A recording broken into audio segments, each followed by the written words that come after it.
Hello everyone and welcome back to my channel and welcome back to another installment of History of Horror. This is the series where I talk about horror movie characters and how they have evolved in television and film over the course of the years since their conception.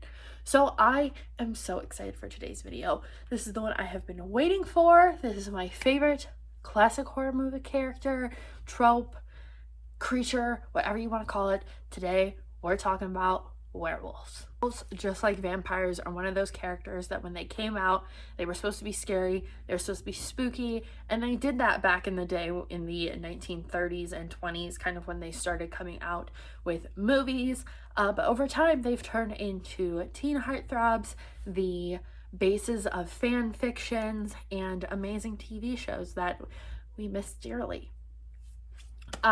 They are a transformation-based character, I believe I said that, but they also have a strong literary background, but a super strong movie background that has trickled into TV, especially in the last 10 to 20 years.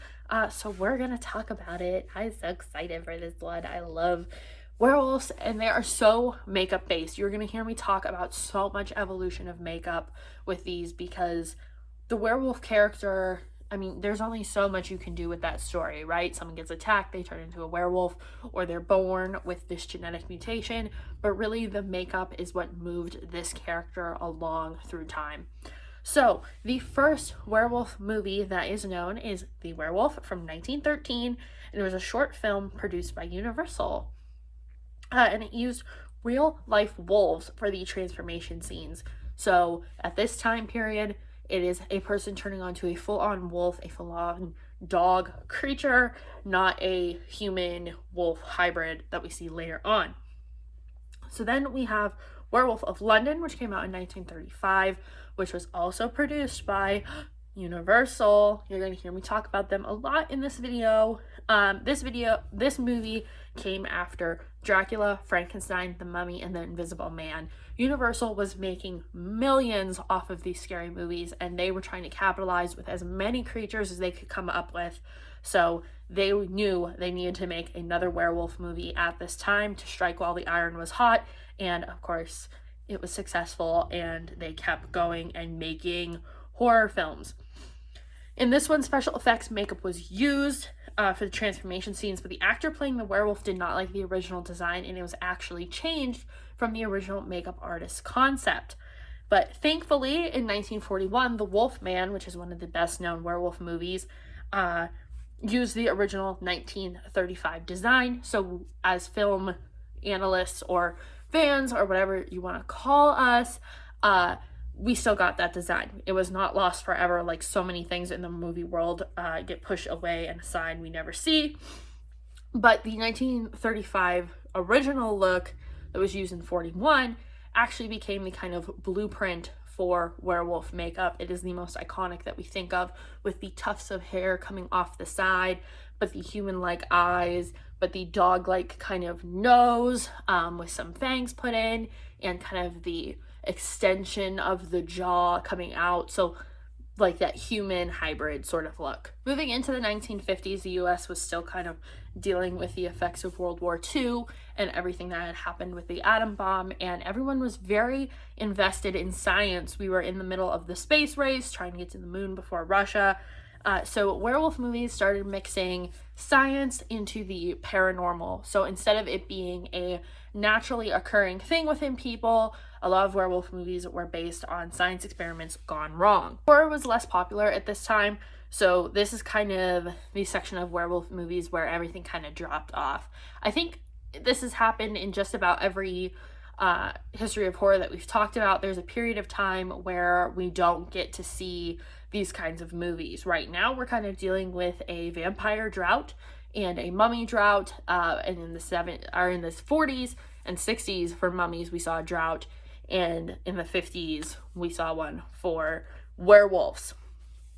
Werewolf movies were still coming out this time though. They just weren't as exciting. They were kind of those movies that got shown at the matinee in the middle of the day. They were considered B movies, but they were still making lots of money at the box office, so production companies kept making them. In 1961, The Curse of the Werewolf came out, and this went back to the idea of human-wolf hybrids.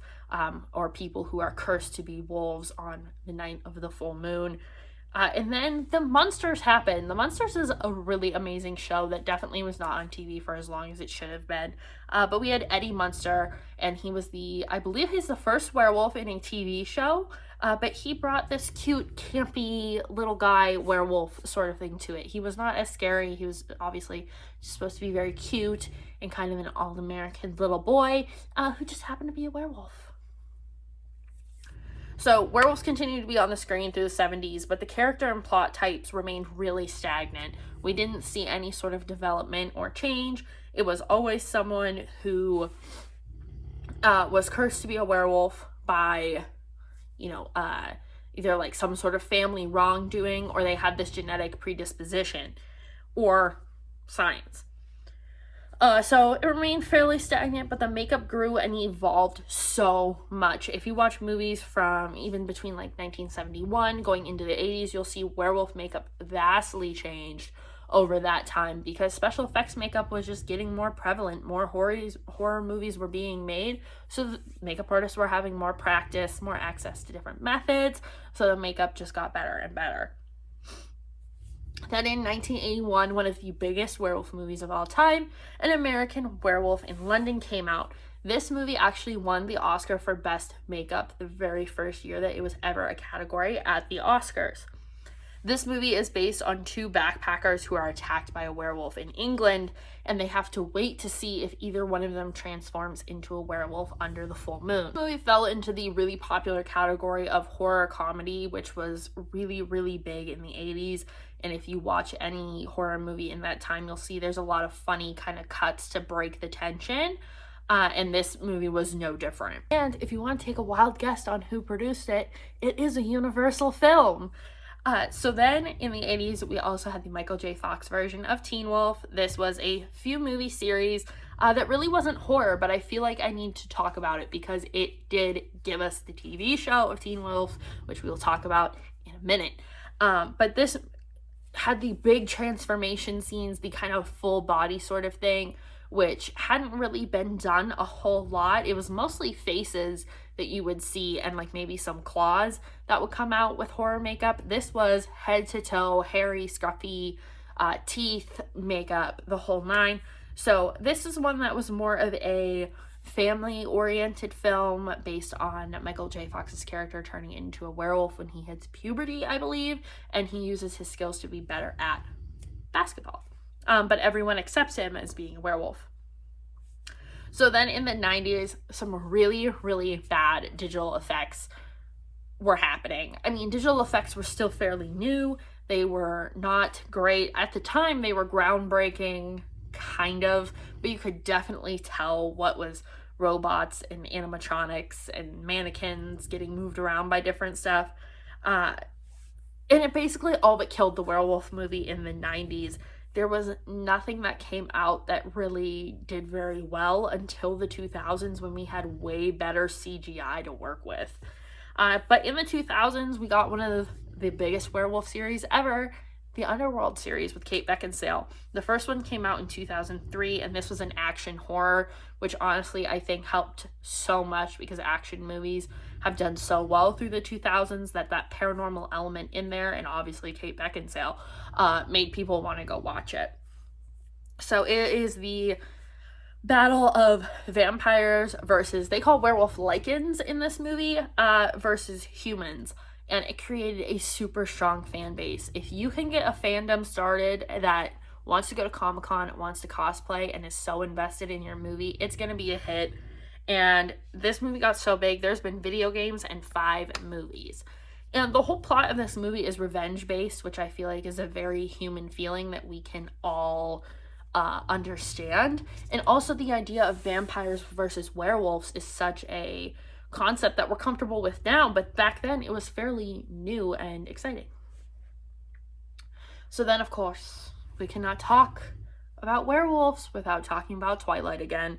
Of course, Twilight did with werewolves what it did with vampires, and it made them hot. Like, that's all they did. Taylor Lautner. There you go. New Moon focused on the werewolf, of course, so this was the second movie.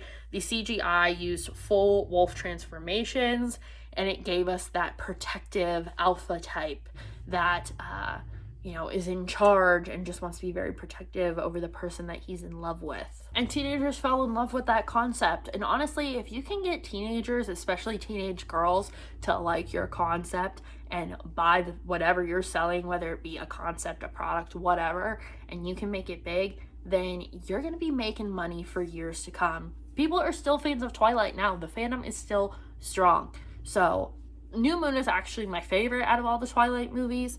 But I'm a werewolf person, I guess. Like, I'm a werewolf kind of girl. That is my favorite creature. So of course that would be my favorite movie.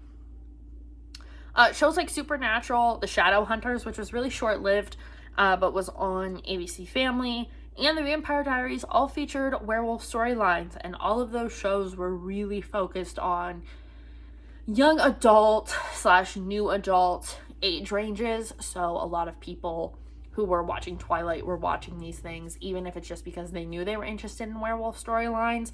It was definitely helping get views and ratings. Then in 2011, my favorite show of all time came out, and that is Teen Wolf.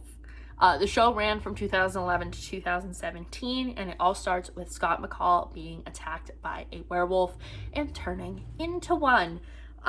The show stars Tyler Posey, Dylan O'Brien, Tyler Hoechlin, I'm not sure how you say his name, but there were vampire hunters, werewolf hunters, a whole family of them, a mysterious alpha wolf who you don't really know is an alpha wolf, Derek, obviously, and then Scott and Styles and all of it. And I love the show so much. And of course, it's based on the original Teen Wolf movies, but it is much darker and much scarier. The cinematography in that show is everything super dark and shadowy and kind of has like a greenish cast on it. But like Twilight, it has a romance element, a forbidden love between Scott and Allison. But basically, it checked off all the things you need: a werewolf attack, an alpha wolf, werewolf hunters, comedy provided by Styles, a love story, a lovable, dorky, sort of attractive person, Dylan O'Brien, and also Scott McCall in the show, a dark horror-based storyline, and it was way different from the original. So I think it got a lot of parents invested in the show to see if it was different than the movies or if it was going to be the same. Obviously, this one focuses on lacrosse, and there's so much I love about the show, and I could talk about it forever, and I miss it so much. And over the course of the show, more paranormal elements got brought in, but really for the first 2-3 seasons, it is so strong into the werewolf storyline. It's just so good. I love it, and I highly recommend you watch it. So in conclusion, werewolves are the best, and that's all it comes down to. No, seriously though, I love a werewolf storyline. It's so good, and especially with Teen Wolf, I think it really got me into SFX makeup because those transformations are both digital and makeup based. But werewolf movies have kind of come to a crawling halt, and I don't know why. We have great CGI effects we could be doing now, and great SFX makeup across the board, so I think that's why the movies have been so strong and have lasted so long, is because there is a clear definition of which era each movie came from based on the makeup or CGI effects. And right now, there's nothing, which is so sad because we have the best CGI effects we've ever had right now. And maybe it's just because the world is such a scary place, we don't need any horror movies right now. But I hope that some new werewolf stuff comes out in 2021. If you know of any, leave it down below for me. And I hope to see you guys in the next one.